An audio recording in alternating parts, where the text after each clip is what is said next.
Kabar mengejutkan datang dari penyanyi Krisdayanti yang merupakan calon wali kota Batu dari PDI Perjuangan di Pilkada Batu 2024. Pasalnya, belum ada 1 kali 24 jam ia diumumkan sebagai bakal calon wali kota Batu bersama dengan Kresna Dewanata Prosaka oleh PDIP pada Kamis 22 Agustus 2024. Krisdayanti mendadak mengundurkan diri sebagai bakal calon wali kota Batu.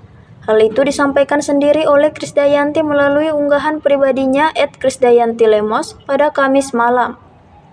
Ia menyampaikan permintaan maafnya kepada Ketua Umum PDIP Megawati Soekarno Putri. Namun, Krisdayanti tak mengungkap alasannya mengapa ia mengundurkan diri di Pilkada Batu. Sampai saat ini PDIP belum memberikan responnya mengenai unggahan Krisdayanti tersebut.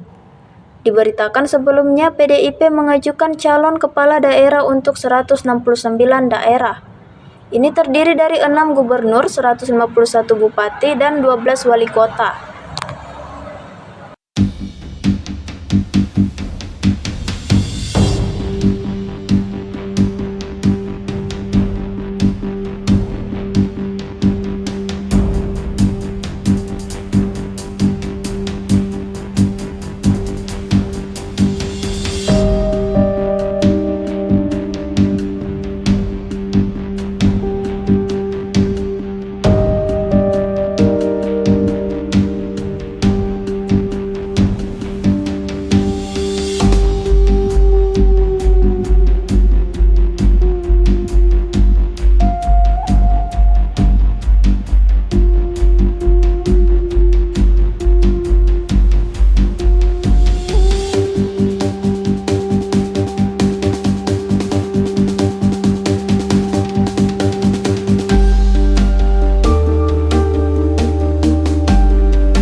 Download Tribun X sekarang, menghadirkan lokal menjadi Indonesia.